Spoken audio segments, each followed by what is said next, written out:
What's up, guys? Jake here with JakesGotHerps, not being confused with herpes. Herpes is nasty, and in this video, well then, I just stepped on that, and it turned this light off, which is great, you know. I mean, I'm not blaming the design or anything. It just wouldn't be a JakesGotHerps video if something really random didn't happen right in the beginning of the video. But regardless, this is going to be my August 2013 Reptile collection update. I've been trying to get this video out for a couple, not really a couple days. I've been away for the weekend, and you know, everybody's getting kind of impatient with me. Like, Jake, you son of a bitch, August is gonna run out and you're not gonna make your collection video, you son of a bitch. And that's a possibility, but I make one of these videos every single month, since March anyway, and I usually do them towards the end of the month, so I don't really know why people are surprised that I didn't make one like 2-3 weeks ago or something. But regardless, we're going to be going through, like we always do, and showing you everything that we got. This is T-Bone, my American alligator, doing very well. Still eating exclusively Missouri crocodile. I know a lot of people really want me to feed him live rodents, but which I don't really get. I mean, I've never really had the urge to be like, hey, let's watch some shit die, yeah. But I really can't argue with the results that I'm having with his growth, so I don't really feel the need to switch his diet at all. He actually did reach the 36-inch mark. He's a whole 3 feet now. So I really can't argue with his growth rate. You know, American alligators average a foot a year, which is, perfect for him. He's actually a little bit faster than that, the 3-year mark. He's not quite 3 years old yet, but, he's getting there, obviously. And now he's just doing very well. Going to be getting him a new filter soon, external filter. We were going to do that this weekend, but the filter media never showed up, so obviously you can't have a filter without the filter, so yeah. And over here we have my axolotl. I really wanted to get him a new enclosure with another axolotl and live plants and a lot of cool stuff, but because of the mites and all that stuff, a lot of my projects that I've been wanting to do have gotten postponed, which kind of sucks, but that happens sometimes. You gotta roll with the punches. So there is my axolotl, still doing very well. And yeah.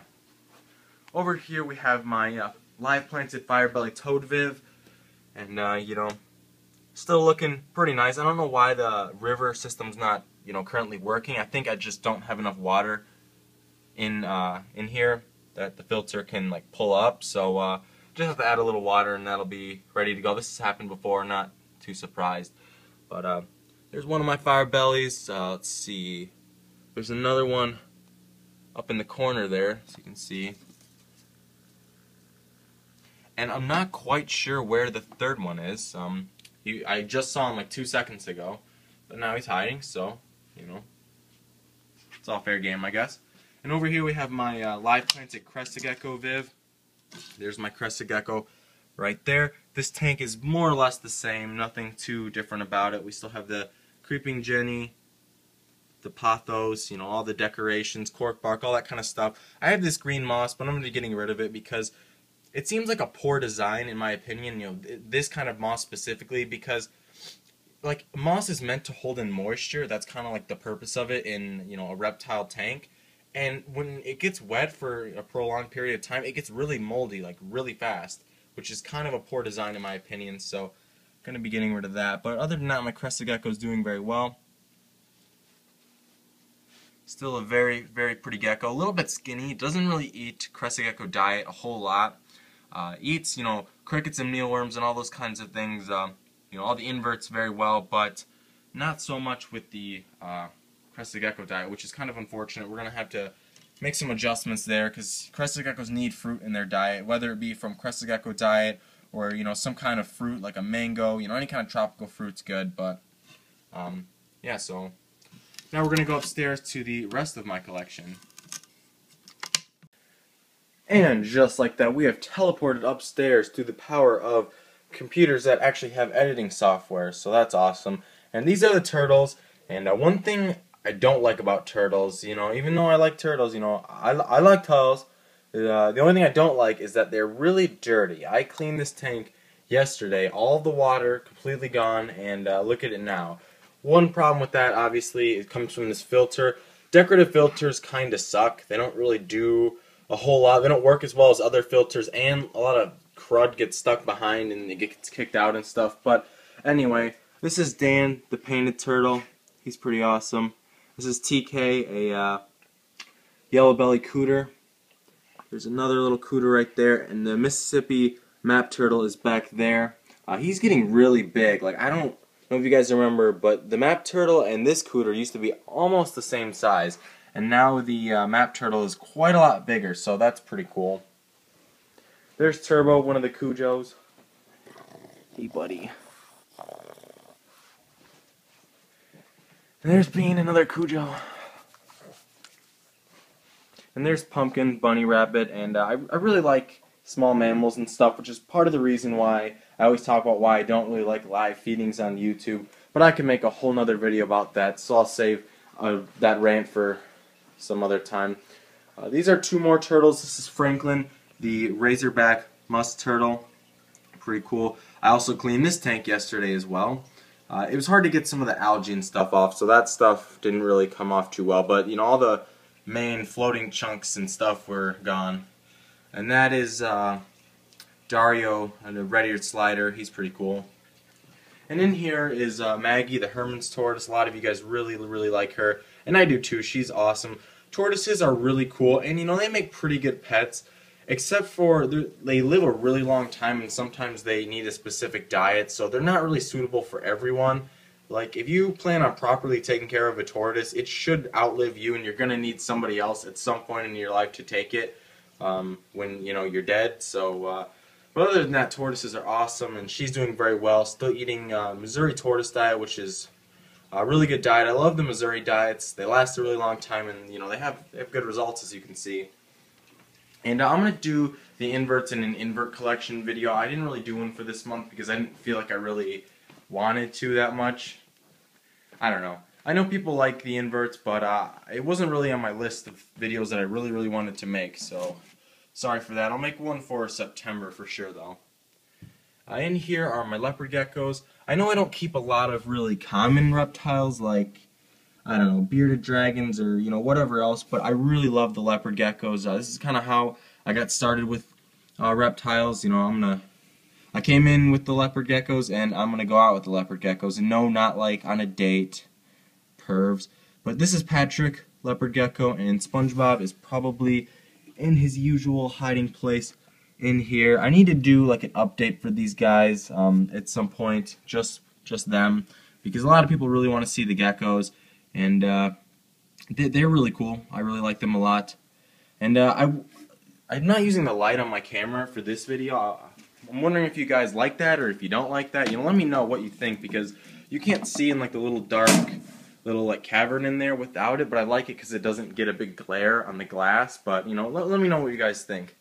And here's Reggie the boa, and his tank is dirty because he's a douchebag. I just clean this out. You know, whenever I do these videos, I really like to go through and clean everything out for you guys so it looks nice. But I feel like snakes have this sense that like it's their, you know, seventh sense or whatever, that they just know when you're gonna clean their tank and when you're gonna make a video, and they know when they shouldn't, you know, piss everywhere. So that's good. You're a good boy, Reggie. But he's doing pretty well. His mites are pretty much gone at this point, which is pretty crazy because considering he's the one that pretty much gave, you know, everyone else mites. It's kind of his fault, so but he's pretty much mite-free at this point, which is cool. You know, that's wonderful. You know, it's a good thing, but it's kind of annoying that he had to give everyone else the mites as well. Alright, where should we start in here? I guess I'll just start down here with my carpet python. Soaking in her water dish because she's still got the mites. We're still kind of limping along with her. I feel like she's getting, you know, pretty close to not having any mites, but she still goes straight for that water bowl. Even when I give her, you know, a bath or something, she just goes and dives right in the water bowl. Even when I, you know, mite the tank down with the Prevenamite, spray it down, and when I, you know, give her baths and stuff. But, you know, what are you gonna do? You know, sometimes you just gotta limp through these things. But yeah, and in here it looks like an empty cage, but it isn't. My king snake is in here. He doesn't have any hides right now because most of my hides are made out of wood, and wood isn't really that good for bleaching. So I have him in the freezer right now. Hopefully you guys understand. He's just hiding under the paper towel for now. Come on, bud. You can see him right there. He's still doing pretty well. He eats like a monster. I mean, king snakes are awesome with their feeding responses. They eat like there is no tomorrow. If I fed him all day long, you know, any sized mouse, I could feed him a pinky or an adult mouse and he would attempt to take it down. I fed him adult mice before. He's eaten them, you know, once or twice, and the other times he just spits them out because they're a little too big for him. So now I stick to hoppers, but probably gonna have to move him up eventually. Anyway, but you know, he's still doing very well. His mites are, you know, pretty much non-existent at this point. He's doing very well. I still have him in this kind of a setup just to, you know, be sure. I don't want to throw a whole bunch of mulch or, you know, sandy chips or whatever in and have him still have mites. So we're gonna keep an eye on that. In here is Rubens, the soft-shell turtle. He's right there. Soft-shell turtles are really awesome. I mean, all turtles are awesome, but soft-shell turtles especially are awesome. You know, when you walk in the room and all of a sudden you see a little head poke out of the sand and that's all you see, it's really pretty cool. And he's just really awesome. And I really like him a lot. And he doesn't have mites. Yeah, that's awesome. And I have a pleco in here somewhere. I don't know where it is. I don't see it. But and look at my poor plants. I mean, look what happened to them. There was plants everywhere in this tank, and now they're all gone. I don't know if they got like eaten or something, but there's only like one plant left. And I have a gourami somewhere in here. Don't really see him though. And whatever. You guys have seen him before. It's just, you know, a fish, not a huge deal. You know, it's a cool fish, but it's not, you know, you're not missing out too much. So there's Rubens, and I don't know, I feel like this reptile collection video is kind of lame. I mean, just look around. This room right now is kind of pitiful. I mean, it's really messy, and all of my cages are, you know, I got a lot of plastic bins with, you know, paper towels. And if you use plastic bins and, you know, paper towels exclusively, I'm not trying to hate on the way you do things. You can do things however you see fit. It's just, it's not me, you know. But in here is my blood python. She's probably going to move up to a new tub size shortly. I just cleaned out her cage, so I'm positive there's nothing, you know, bad in here, because I literally just did it like 2 seconds ago. Where are you going there? And this is what I mean about the light on the camera. You really can't see very well. I have to take her completely out for you to actually see her, which sucks, but there she is. It's kind of hard to hold on to her. Blood pythons like to be supported when you handle them, so it's tough to handle them with one hand, but she's usually pretty calm, so she's good. And she's doing very well also. Her mites, I don't know, like when I go in the cage, I can see the mites on the paper towel, but they usually seem to be dead by, you know, because I spray down the enclosure quite a bit with the mite spray when she's bathing, and she gets a bath like every other day, so I think she's doing pretty well. You know, everybody's kind of limping along, but like I said, sometimes you got to roll with the punches. And she's a really, really pretty snake. Her name's Lefty, by the way, if you didn't know, because her left eye is a little bit smaller than her right eye. It's kind of hard to see, but it's a little bit deformed. And but that's okay. It's just a little birth defect. Doesn't, you know, harm her in any way. She still eats very well, and she's just an awesome snake that really likes to try and get out of here. And here's my rainbow boa. I put her in this plastic bin because I needed the paper towels to help monitor the mites, and I couldn't really keep the high humidity that you need for rainbow boas in the glass aquarium. I do have a little piece of plexiglass on top of it, so it keeps in more humidity, but it just wasn't cutting it, so I switched to this plastic bin, and it's pretty, you know, pretty standard stuff. Water bowl. I like this little hide. I like it especially because it's plastic, and I like it because I'm a klutz and I dropped it, but I like it because you can bleach it. And it's partially wet in here. I sprayed on this half of the enclosure to keep the humidity up. But here she is. She's a really awesome snake as well. Rainbow boas are super pretty, and they're just a really awesome boa species. I know when people talk about boas, they mainly talk about, you know, the BCIs, the BCCs, but rainbow boas are really awesome, and just a very pretty snake. They're really not too tough to keep either. It's not, you know, rocket science or anything, but they do need the high humidity, which is something you have to consider, but they're just really awesome boas, and I really like them. And the reason I'm not too worried right now about, you know, handling this snake and this snake without washing my hands or anything is because of the fact that I know that both of these snakes have mites. I don't think, getting the mites from this one to this one is going to be a huge deal, considering they both have them already. But I'll use hand sanitizer anyway. Why not? Good to be sanitary. It does kill 99.99% germs, so that's always good. But let's see. In here, we have my Kenyan Sambo, who did just shed today, which is pretty cool. It looks really nice. And this is part of the reason why I said, comment if you like the light on or not. It's really tough to see without it, but I don't really like the glare on the glass. So, like I said, let me know what you think. And I gotta find my Sambo. This is always fun. And after about 10 minutes, I finally found my Kenyan Sambo. I was getting a little worried there. Thought he got out, but looking really pretty, and surprisingly his colors show up very well on this camera. They're about the same in person as they are on camera, which is pretty cool. I like this iPhone camera, but just an awesome snake. And again, Sambos, like rainbow boas, are kind of underrated when it comes to when people talk about boa constrictors. And they're just really cool snakes, and I really like them. And they're more of kind of a hands-off pet. You don't really get to hold them a lot. You don't see them a lot, but just watching them burrow around and stuff, it's just really cool, and it's unlike anything else really, and it's just they're just really awesome snakes, and I really enjoy keeping one. As you can see, he's going back down in the burrows or whatever. It's just really cool watching. But yeah, so that's my Samboa. People ask me all the time what's a really good beginning pet snake that's a little more unusual, and I will always say Samboas because they are awesome.